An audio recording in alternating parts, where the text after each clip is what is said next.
All right, so quick video.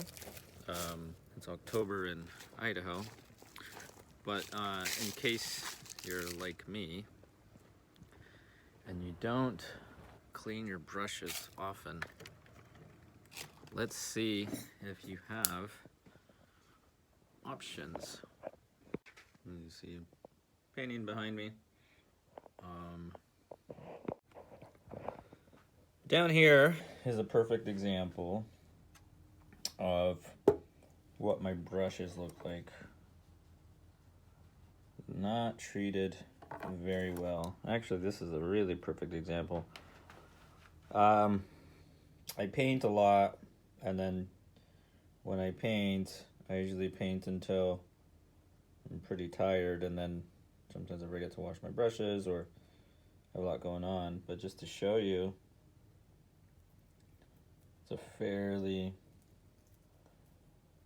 it's a stiff brush. It's supposed to be really pliable. It's supposed to be, even that one's not very good. So here's another one. As you can see, it's got a lot of paint. So let's say your brushes are in this condition.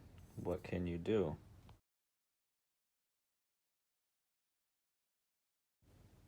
Murphy's oil soap. This is what I like to use.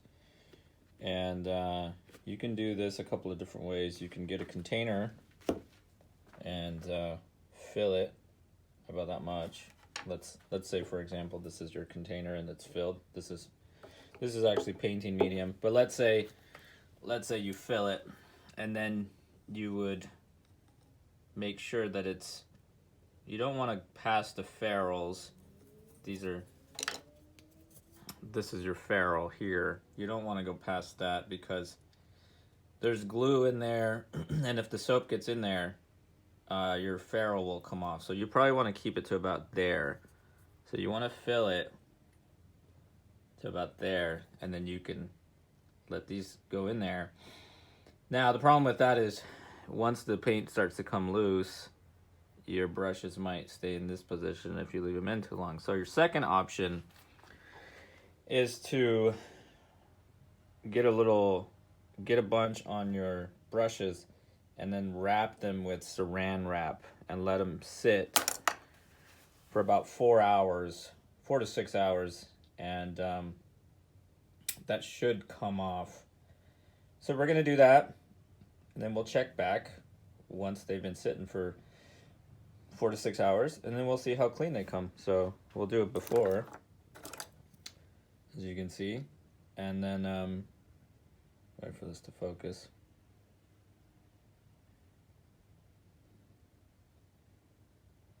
Wow, might be too close.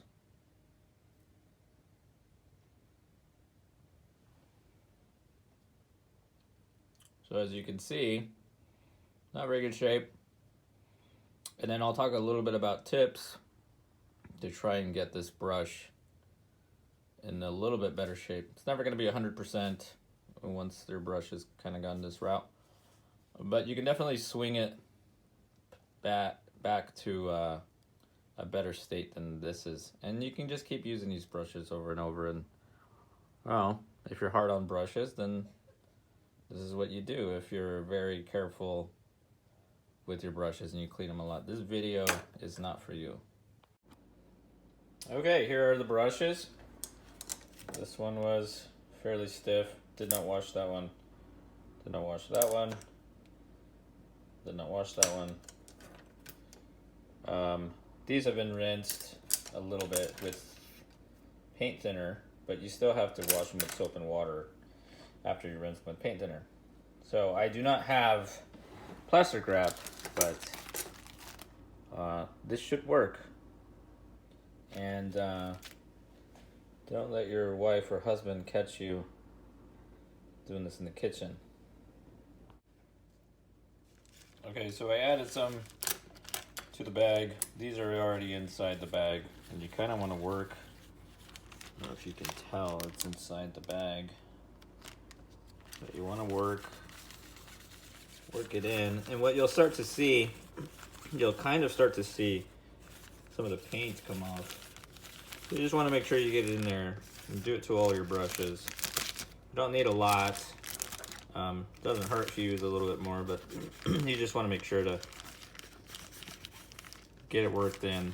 And then we'll check back once these have all been submerged. I'm going to leave them all in the bag, and then we'll check back in a couple of hours and see if we notice anything. Okay. Okay, so all the brushes have been kind of thoroughly done. This is the one that we're most concerned with because I think normally most people would throw away a brush like that.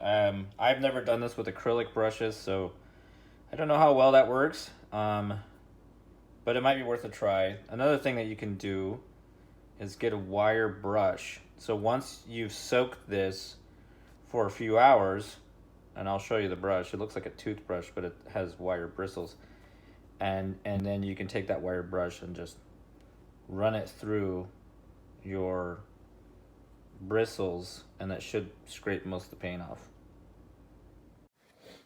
Okay, here we are several hours later. And as you can see, I don't know if you can see that, but that has come off almost completely. So let's go rinse in the sink. Show you rinse with warm water, not too hot.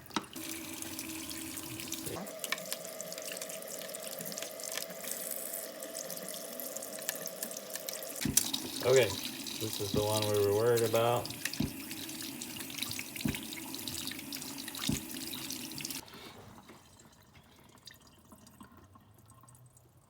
So it's pretty flexible now. Let's see if I can get more out of it.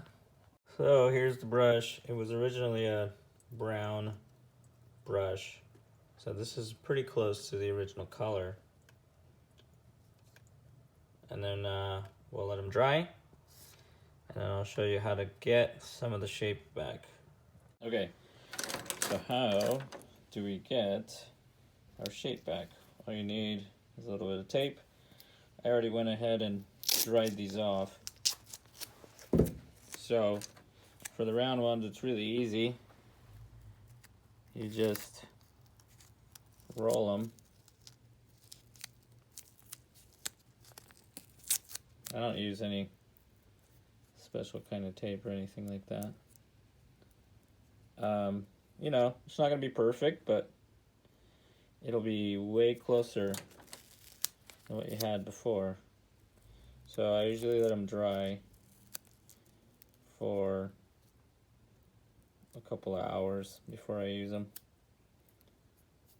So there's round ones, and for the flat ones,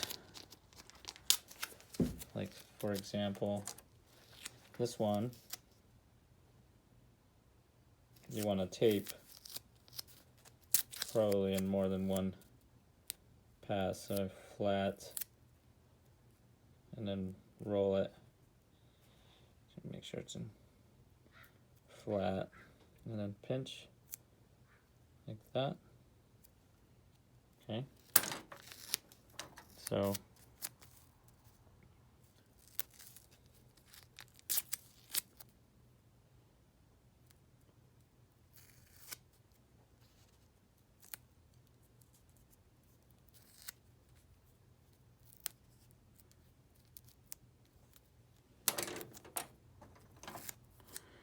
this one I'm not too concerned about. This is for blending. I actually use it to just do my first couple of passes of paint. This one is for blending, so with this one I just kind of shape it just because it's badger hair. You don't have to tape it. And yeah. Alright, let's see how the brush looks. This has been drying. So, not too bad. There you go. You can let it dry for a couple hours. So, I'll do it before and after.